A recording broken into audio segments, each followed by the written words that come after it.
All right, so I'm the Zen Kahuna. I'm the founder of Primal Nature Play. And one of our basic principles is to recognize the continuum of movement. In other words, movements lead into other movements. They're all on one big, huge continuum. It's a great process.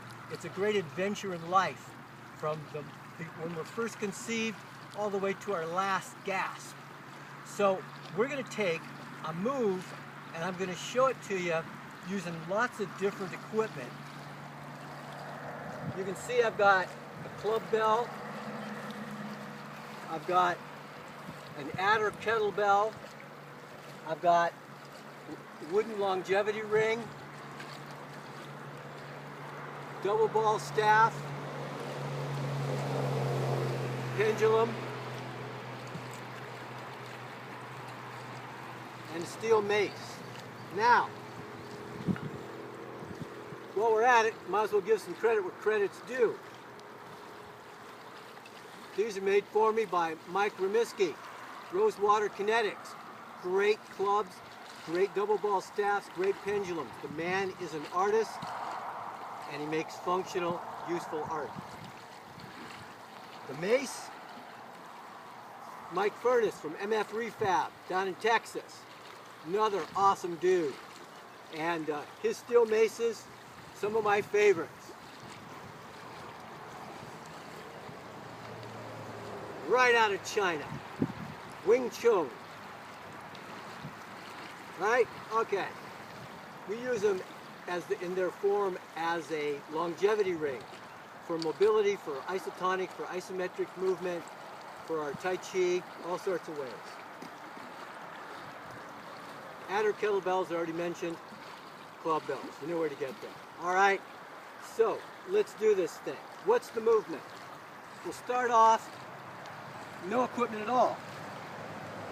One of the biggest problems people have is that they read, they type, they drive, they're watching television, they're looking at their phone. All right, so we want to open that up. Going from those positions and then getting into doing kettlebells and clubs and maces and all that kind of good stuff. It's a great way to injure yourself if you A, don't have the mobility, B, don't have the skills, C, go too heavy, D, we can just go on through the alphabet, right? So first move we're going to look at is the halo. Why? Because the halo starts to open up this chest-shoulder girdle, your wrist, your elbows. It's a great movement all the way around. You want to stay connected through the butt, the belly. You want mid-foot connection. You want leg drive. So you're really organized underneath what you're doing. So if we use our hands first, just clasp them together, one arm's going to go open, one's going to stay in.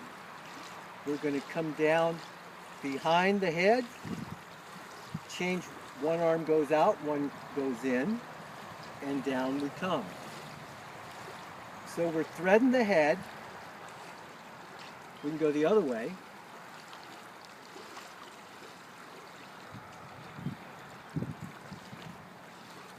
Okay, so let's look at it then using a kettlebell. Now, for a kettlebell, what I do, you can do it like in a goblet fashion. That's not how I do it. I do it this way because it's got the balance right. So I'm going to thread the head. You'll notice I'm basically doing the same thing with my arms, but now it's underweight. By the way, you can look on Coach Tara's channel or my channel and see other moves where we incorporate this halo into a whole sequence. Now let's take a look at it behind the head. Don't do it just up here. That may be what you can do at first, but you eventually want to get it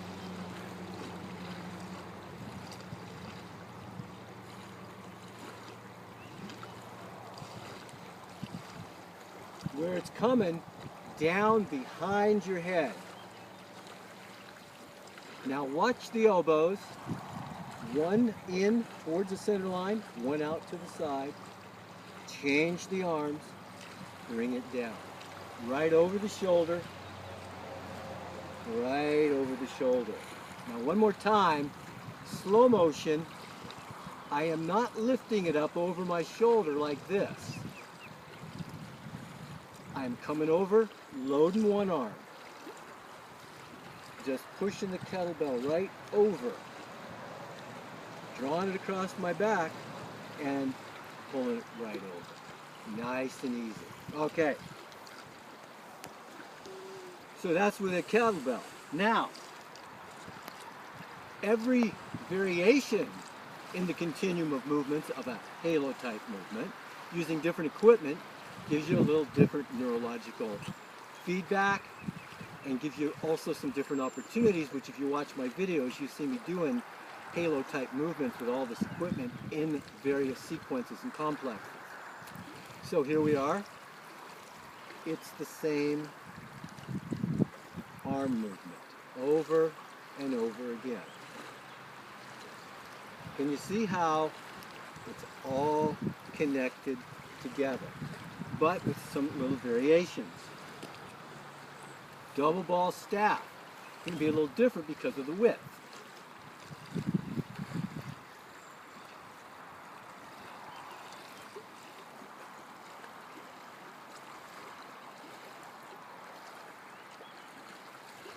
But it's the same idea.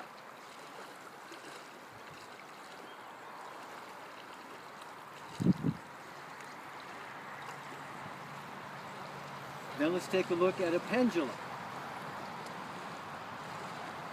So pendulum will be getting prepared for heavier mace work. So this one, Margaret, we have you stand back a little bit. If you take a look at your basic 360, it's a halo. We're going to come up the midline, then we're going to let it go out to the side, swing, go pendulum down across the back, and then pull it back up into the center line again. Now you can do it with your hands higher if you don't have the mobility at first. But eventually you want to get it where it's coming up, down, up.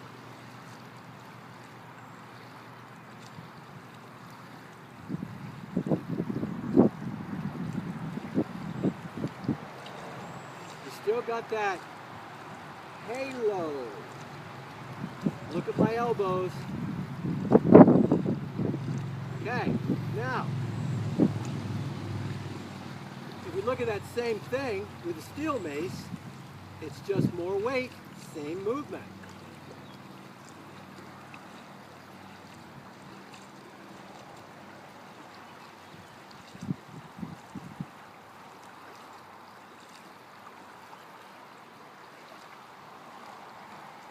Watch the elbows.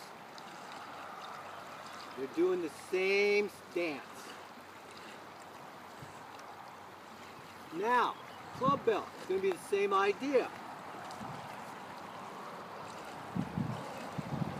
So the way we'll do this is what I call the rectangular box move. So we're going to do a shoulder cast, boom, come across the back, boom, and pull it down. Then I'm going to feed it over to this side again.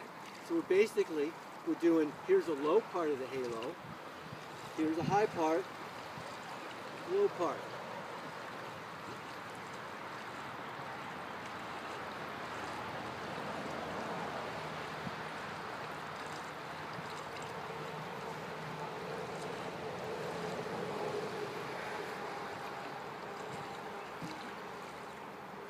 All right, so why do you care? What's the point? Why'd you bother watching this far along? Well, as we all know on YouTube, most of you didn't watch this far. You're surfing the net. It's not interesting enough. Bam, you move on to something else. But this is for the people that are looking for more depth. That's what my channel is about. when you want greater diversity, more variety, more creativity, more improvisation, more understanding, more principles that actually work. All right, why do you care?